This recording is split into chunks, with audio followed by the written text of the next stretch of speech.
Hello, namaskar, good night. It's around 7 o'clock now, and I'm heading out to Indian Monument Gardens because my friend from the Lindal, Mr. Robin, just passed by an hour ago and told me that the Indian program at the Roses Indian Monument Garden wasn't this morning. It was in fact held um it wasn't this afternoon at 5 to 8 o'clock. It was held this morning at around I'm trying to get out from my yard at around 8 o'clock this morning to around 11, 3 hours. It's on the YouTube, social media YouTube, as 188th anniversary of Indian arrival in Guyana. So I'm going to find out the truth because like I've been made into a laughing stock. I was there only Saturday. I passed around the garden and there were some men cleaning, weeding, and working there. So I spoke to one of the guy who was weeding around the stage, and he said to go and ask the people. I said to go and ask around the other gang that was weeding. So I moved up further and I spoke to the three guys that were cleaning and working, and they told me Tuesday at 5 o'clock, right here in Church Street, right here in Church Street. I have to go. I have to go and come there, and it will be a 3-hour program.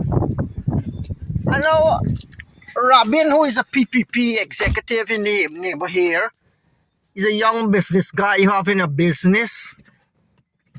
He told me that the program actually is this morning. So that means there's been some misinformation, and I'm actually not so in touch with the within the Indian culture and Indian activity, or we show the arrival committee, or there are a lot of stalwarts involved in the program. A lot of them are active in religious service in the arrival. They had an arrival committee there, used to be on the train line just behind the Hare Krishnas, but I don't know what become of it. So they had an Indian committee led by two stalwarts in Guyana, Mr. Pradip Santani and Yisu Prasad. Mr. Yisu Prasad was a business magnate. And Pradip Santani was an Indian national with a business in Guyana. He also owned the Liberty Cinema, what we know as on a chain of cinemas, movie theaters. But after the two of them died, the things kind of watered down, So local, this morning I noticed the program on the air. They didn't have where the program was done. All I saw is that people were speaking and they were presenting. There was no name tag stating where this program was going on, or if it a name tag, it wasn't name or tag in any way. So I was thinking it was in Borbis, but I put up on my social media what I heard from the gang of weeders or laborers that was working in the Indian Monument Garden on Saturday. The leader of the gang told me they were clean, that they were preparing the place for Tuesday. Apparently, I was thinking that they were preparing the place because they were working, and they told me come Tuesday at 5 o'clock. So now I'm going to check whether this program was actually changed. The only social media I'm using right now is Quora, YouTube. I'm out of LinkedIn, out of Facebook. And news, I didn't check the news in the papers to see if there was advertisement. Hopefully those who've been informed by my announcement on Quora would have checked the newspapers or checked what the media would have informed about, but apparently I've got timed out. I've been timed out. I've been hard. I'm a little in the square, like a square, I didn't get the right information. So I wonder what's going on, because I thought these guys there, they were the reliable source. And usually it's been kept there. I went there a couple of times. They usually had their programs there at the Indian Monument Garden, but looks like everything is now changing. And the venues have changed. They're now at Everest Cricket Ground. They go to this stadium, what they call, and there's in somewhere up this bank there. And Borbies now have their own stadium. They build, the government built for the people there, so we have less crowd and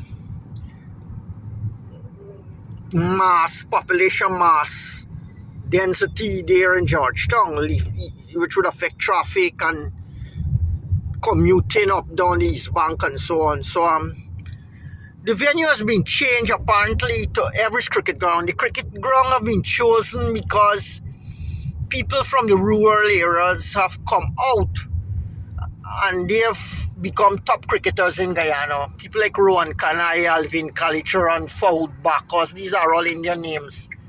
People like Shivnarayan Chandrapal, Ramnaresh Sarwal, these are poor guys, simple guys who came out from the country. And they were in the bosom of the Hindu culture, the Indian culture. They grew up traditional, the Orthodox style, Hindu style, You grew up in the country, you run barefoot, you get soaked in the rain, you eat your Indian food, and you go to temple weekend, and you go when they got jandi and wedding house, and so you enjoy life. There's life traditionally for the Hindus in Guyana, which is somewhat different. So the cricket clubs represent a kind of freedom, a kind of liberalism in the sense of sportsmanship. Would you go into the technicalities of ethos and ethics and the subtle nuances of spirituality, we'll find that there's an underplay of adult liberalism, we could say, showmanship, or the play-by kind of liberalism, because the cricketers, and so they have no knowledge of spirituality, of the ethics and personality of the classic Indian, the Indian classic Indian persona, they don't have this. They just exposed to the world stage. They play the cricket, they go and they get fame, name, money, and they make a name for the Indians. But when it comes to this kind of Indian culture, it's just there in a name, but it's not there. Indian cricket, as it represents Indian cultures on a diplomatic side, by call us in more in the diplomacy, and these guys do become diplomats, and they might move on to become voices for their own people, for their own country, and so on. So I don't know what really play out there, but we see the street busy. Today's a holiday, a national holiday, Indian holiday, So the Indian culture, I noticed Pago was there, celebration was there, like Everest. Many of the Indian cultures, they're going there at Everest because the freedom, the liberalism of success, of sport. The cricket sport is associated with Indian, something like I would say akin to Bollywood stars, who also promote, and they are voices for the Indian culture, the Indian civilization. But for me, people who are on the subtle side with concerns to diet and behavior and culture, I think the guru, the enlightened guru, or the teacher, the mentor, he plays a more representative, or we could say an ambassador for his own culture, whether it's African or Indian. He's the one who teaches on the refinement. He knows the intricacy of behavior and personality and ethos, ethics. He's the one who guides. And so I'm at the junction here into camp, and I'm moving out into camp now. I'm heading down to the Monument Garden to see what's going on. I think I've been hard, I've been made into a laughing stock. The joke's on me, as they would say, So even vloggers and bloggers, they are not perfect people, although we have charm in our presentations.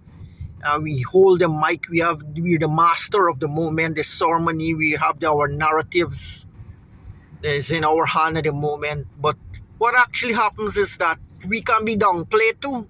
We just human like everybody else when it come on into the wider world and we have to interact. We can be downplayed, we can be joked, we can be laughed at, we can be got the lower blow, we could get the lower hand in things, So this is the camp on the Lamha Junction. This is where my brother was working for many years around this area here. And he's transferred to headquarters.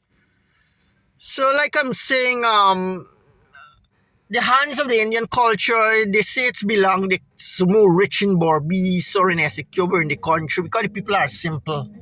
They give in, they born, they grow up with this kind of culture, eating palori, jalebi, and all these Indian and the tradition of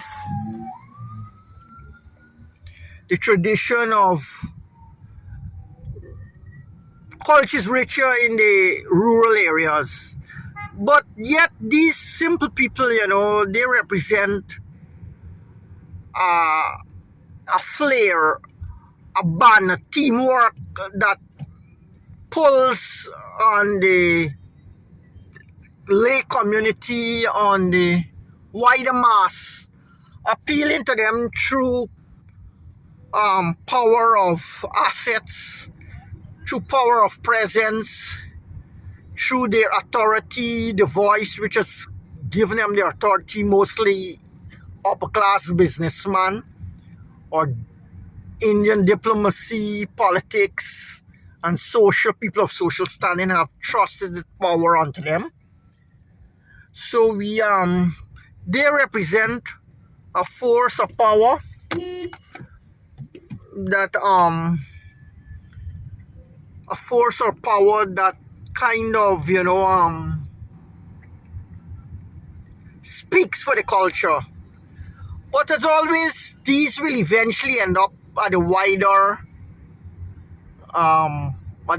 side of life, at the wider side of reality, where it subscribe or it answers or bends to the power of world diplomacy, political, spiritual leaders, technology, scientists, intellectual leaders, and gurus.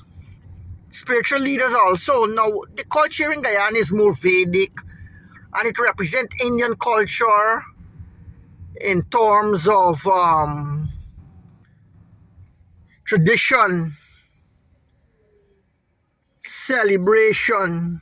So this is Indian Monument Garden here, and we see a lot of vehicles parked all around. Seems like they have something going here. So they had one this morning, and probably they have another one here at 5 o'clock.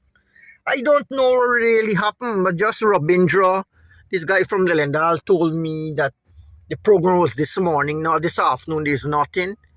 So don't count on this afternoon program. So here we see the cars are lined up here, and we have another set going that way. Now I'll pass and look at the entrance and see if there are people in there singing and dancing and congregating or whatever. So all of these simplicity from the village area that was represented this morning, they really are connected to authorities. Now, not everybody could represent all of Indian culture, but what we have here, what came from the beginning, would blend with more the, I don't know, different aspects of Indian culture. I don't know how it